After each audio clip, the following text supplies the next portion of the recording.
Hey guys, welcome back to my channel. Today I'm going to give my review of MomoCon 2024 that happened down here in Atlanta. So MomoCon brings together fans of Japanese anime, American animation, comics, video games, and tabletop games to celebrate their passion by costuming, cosplay, browsing the huge exhibitors hall, meeting celebrity voice talent, designers, and writers behind their favorite shows, games, and comics, and much more over this 4-day event. Yeah, so I've been in Atlanta for almost 3 years. I've been down here for 2 years and 8 months, technically.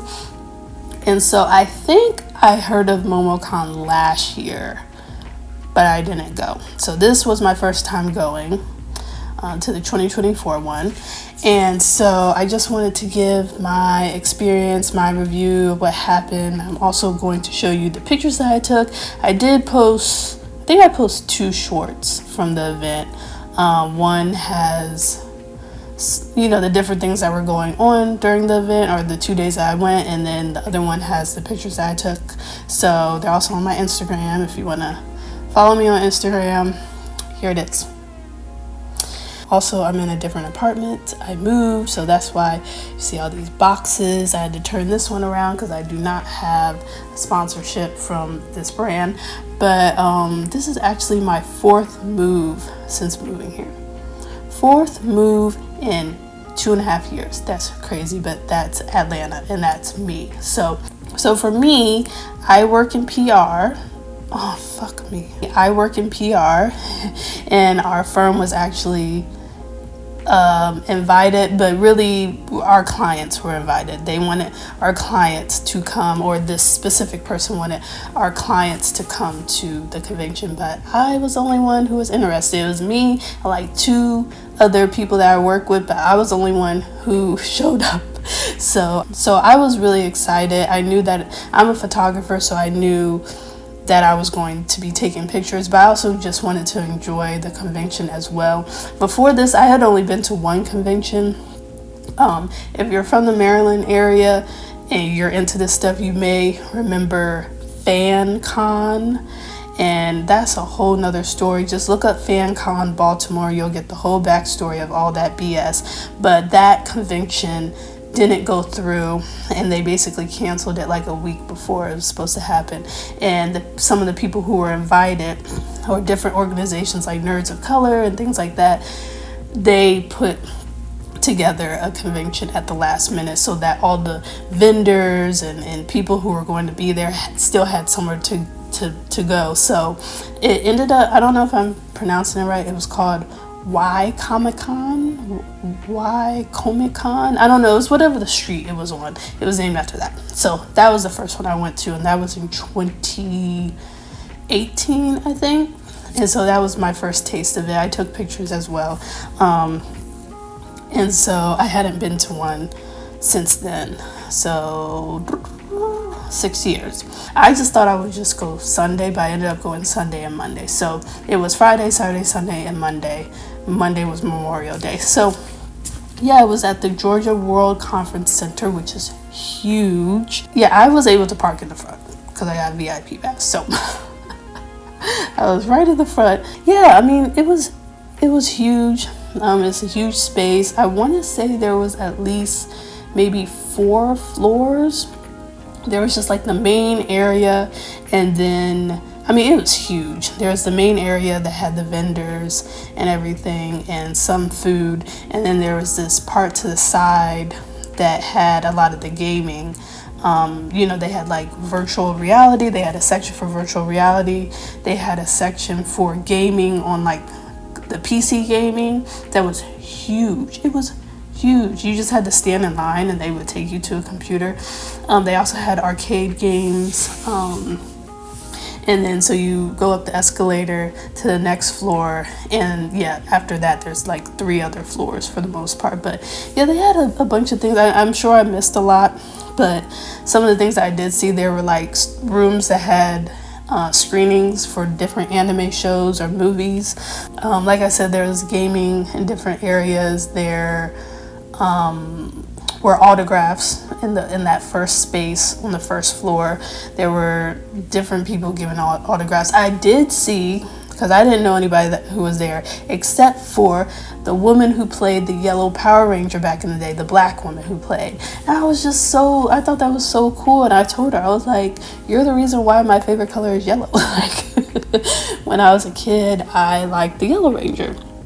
And rest in peace, let me get their names. So I went online because I know that 2 of the actors from Power Rangers have passed, and so I wanted to look up their names, but I didn't realize like a lot of actors have died from Power Rangers, but it looks like some of them are a little bit older. Like this guy was born in 1934, so but I was specifically talking about the actress who played Trini Kwan. She was the Yellow Ranger. I don't know if she was the Yellow Ranger before the black actress, but Thoi Trang, and then the one who played Tommy, Jason David Frank, which was really sad. He passed in 2022. So, but there's a whole list of other actors from the Power Rangers as well. But I saw her, and I thought that was cool. But I wasn't allowed to take pictures. And I asked, because I'm all about consent, and I asked her if I could take a picture. She was like, "Oh no, there's a price." And I had this list of all these prices. I was like, I'm not paying $60 to take a picture of you. But anyway, so yeah, autographs, so many vendors, anything you can think of, drawings, paintings, little knickknacks, jewelry, shirts, tails. I mean, anything you can think of. Comic books, of course, books, DVDs, VHS tapes or whatever. I mean, any and everything. I didn't buy anything because I'm broke. I knew I was like, I'm not, because back when I went to FanCon, I had money. And when I tell you, I bought so much stuff. I don't know if I have a picture, but I used to have a picture of all the stuff I bought. I bought so much stuff. Not this time. Oh, there was wrestling too. I don't know about the wrestling. I don't know about the wrestling, but it was entertaining to watch. I don't know who was wrestling. It was like a big thing, this group versus this group. Very theatrical. It's theater. And there was like the foam sword fighting. There was an area for that. I was like, not for me, because if you hit me the wrong way, then we're gonna be fighting for real. So no, I can't do all that. Another cool part, there were a lot of cars, like I don't know what you call those cars, like customized cars with different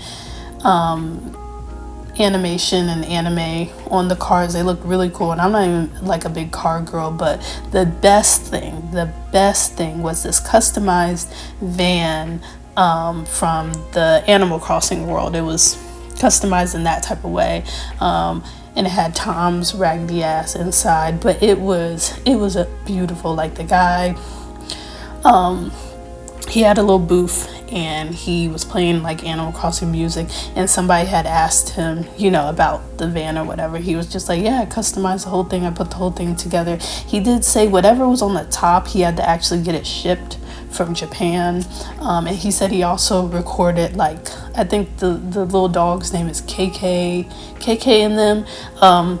He re-recorded or recorded a bunch of those songs. So that was really cool to me. I was just in awe, because I love Animal Crossing. Animal Crossing is really big for me. I play Animal Crossing every day, at least Pocket Camp. I haven't logged into New Horizon in like 50 million years, so I know when I log in, my little one, Jordan, her hair is gonna be a mess. There's gonna be roaches everywhere. It's gonna be a mess.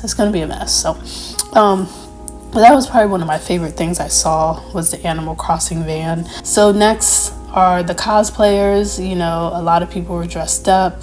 To me, the costumes were amazing. There were different, levels of the cosplay, but I just thought it was really cool. I'm not a person that really looks at this as like weird or anything crazy, even though I don't really keep up with it that much. I really loved seeing all of the different characters, and like I said earlier, like most of the characters are like anime characters and Marvel characters, but there were some instances where people were just dressed up as like like you could see somebody like dressed up as like Ronald McDonald, you know, like something like that.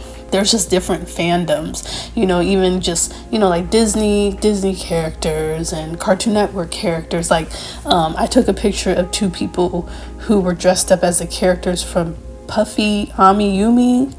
I kind of remember that show. But like stuff like that, and I think that's really cool. There were certain characters who were like super popular, like Sailor Moon. I feel like Sailor Moon is always popular for the men and the women.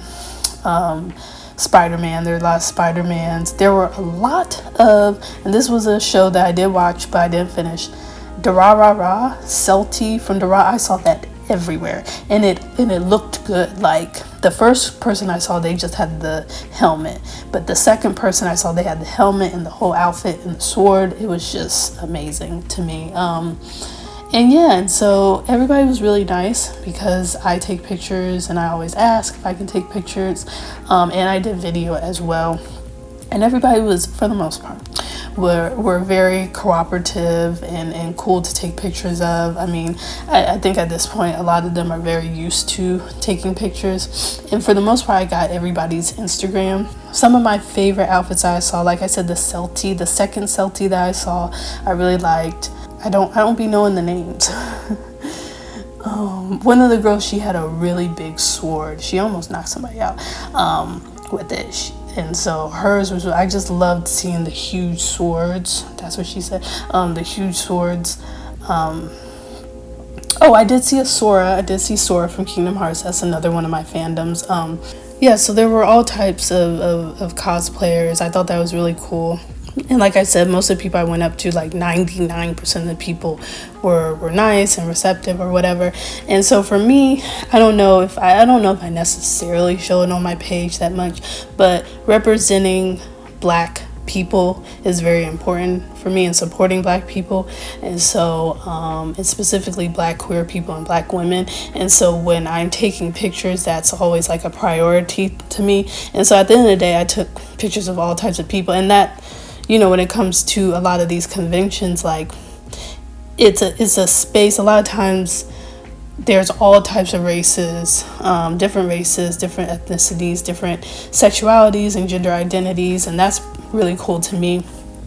And so especially being in Atlanta, you see a lot of Black people. So and I took it upon myself to really reach out and take pictures of these people, because like in my world, like I said, I don't keep up with that much cosplay, but I know that there are people who do cosplay, and I know that there's Black people who do cosplay, and Black people who like anime, Black people, including Black women who game, and Black queer people who game.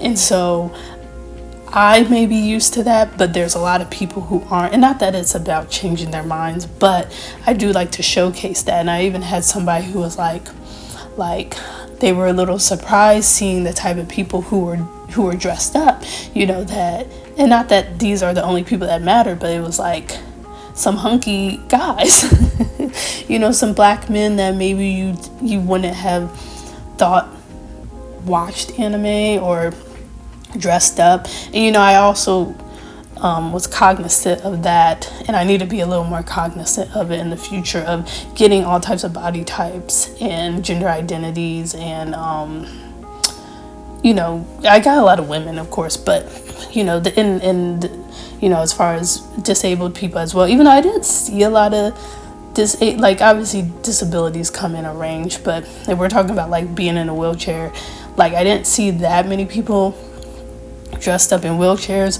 But that also seemed like a thing. Like that was probably the first time that I've seen so many people with wheelchairs or anything that needed to support them during the convention. And I think a lot of times with these conventions, they're a little more, they aid in that compared to other conventions or events. So that was cool to see.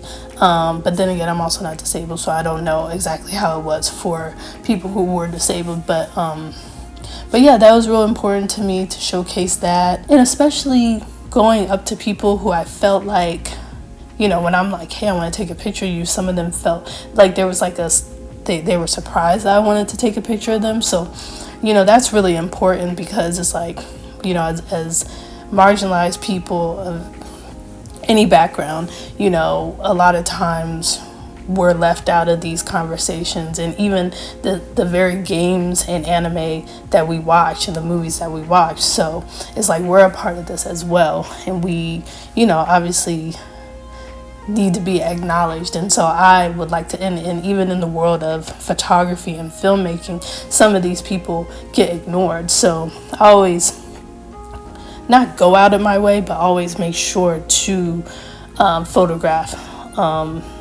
these people who get left out of the conversation a lot of times. I was gonna say something. So that, and another thing, and that being said, as much as I think about that stuff of being Black and being a woman, sometimes it's not something that's on my mind all the time. And so I was taking pictures, and there was another female photographer, and I started to talk to her. I didn't get her contact information, but I was just talking to her about her camera and pictures. And all of a sudden, these two women, I'll put them right here, they came up and they were like, "Oh my gosh, you two are the first female photographers we've seen this entire weekend, and that's so cool. We just wanted to talk to you guys and take your pictures and blah blah blah." And it's like I sometimes forget about that stuff. Like, I didn't even notice it. I'm just taking pictures, but I didn't, when I thought about it, that woman was the only other woman photographer that I saw that entire time. So, and obviously people take pictures on their phones and stuff, but you know, with a DSLR camera, we were kind of the only ones. So that's really important as well. And of course, while we were taking pictures, this guy comes up and just interrupts while we're talking. So anyway, that was cool. And there's also an outside area. There are a lot of outside areas for people to go. And even, I want to say on the second floor, there was another outside area where there's a koi pond. I didn't see no damn koi fish. They said not to feed the koi fish. I didn't see no fish in there, but a lot of people were smoking out there. So that was a little whatever. I didn't know that was designated for smokers, but I took pictures out there as well. So like I said, I didn't get to see, I'm sure there was like a cosplay contest. I didn't see that. I didn't see the panels. I think there were a lot of panels. I think that there was a rave. So yeah, so overall it was just fun. I just felt like a kid in a candy store. You know, being in Atlanta, I'll just say for me specifically and what I'm interested in, I haven't really been around a lot of stuff that I really like, and this was probably the first time that I was really excited to do something and be a part of something. You know, whether it was taking pictures and meeting people and just being in the midst of everything that was going on, it was really exciting. It was really cool, and I would like to go next year if I'm here. So definitely a lot of people. There were places to rest and sit down. I didn't buy any food. There was all types of food, and if you ask me, I think they were like overcharging on the food, of course, because it's a convention, but there's all types of food. Yeah, but overall I had a fun time. I would definitely like to go back next year, or like throughout the year. I think there's like different conventions, so I know it would probably be a little pricey to go to all of them, but I would like to maybe branch off into that and maybe start to do cosplay myself. I know it takes money to invest, especially if you want to look good, and not that you have to look good and it needs to be high quality, but I would like it to look good if it's representing me. But yeah, I don't know. I may with this channel branch off to maybe reacting to some anime that I'm interested in. Maybe do some gaming. That would be cool. But I just need to like plan it out and see what I need to do and choose what I want to choose, because I'm in control of this channel, so I don't want nobody telling me what I'm gonna watch and what I'm not gonna watch. So yeah, if you went to MomoCon, tell me your thoughts below. If you want to go, if you've been to any conventions that are similar to this, some of the anime, list some of the anime you watch or the fandoms that you're into, and check out my Instagram and some of my pictures and whatnot. Follow me. If you like this video, like, comment, and subscribe, and look forward to my next video. Thanks for watching.